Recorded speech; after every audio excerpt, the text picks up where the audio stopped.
Mais je prouve et je montre que là, actuellement, mon téléphone, qui est un téléphone comme le vôtre, enregistre ce que je dis. Non pas que j'ai activé quoi que ce soit, mais simplement raisonnons un peu. Si la commande vocale « OK Google » entraîne une réponse de Google, sans que autre chose que la commande vocale puisse entraîner, c'est que le micro était actif, c'est que le micro reconnaît ce que je dis.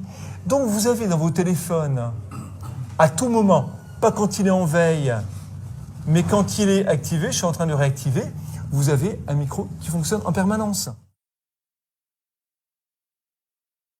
Un exemple très simple avec Android, qui est le système d'exploitation qui appartient à Google. Android, comme Siri, Android permet de faire des recherches vocales. Mais je vais vous montrer quelque chose qui est vraiment étonnant. Faisons une recherche. OK Google. Recette de la tarte aux poires. Selon l'atelier des chefs, étalé en...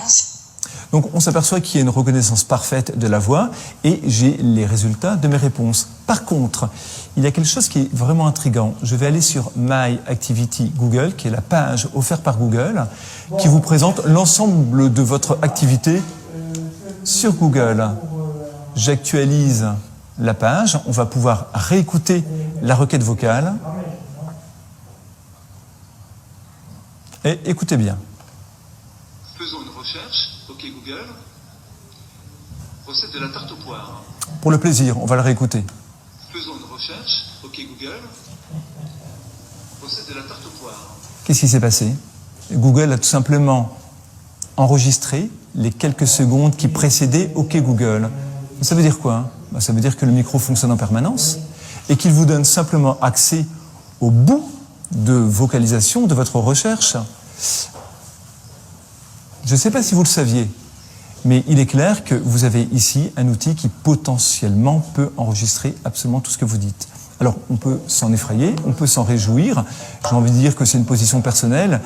Ce qui est plus gênant, par contre, c'est que peu de gens le savent. Quand quelqu'un me dit qu'il n'a rien à cacher, je lui demande... Alors, quand quelqu'un me fait cette remarque en conférence, je lui demande son nom et son prénom.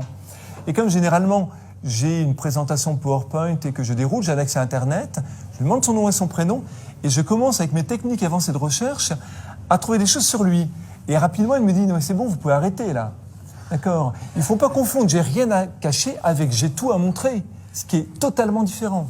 Nous sommes, nous collectivement, quelles que soient nos différences d'âge, nous sommes la dernière génération qui a connu un monde d'avant Internet.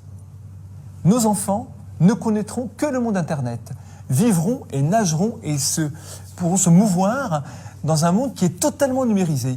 Nous sommes la dernière génération, dans l'histoire du monde ou du temps, si on veut employer des grandes phrases, qui pourra changer les choses.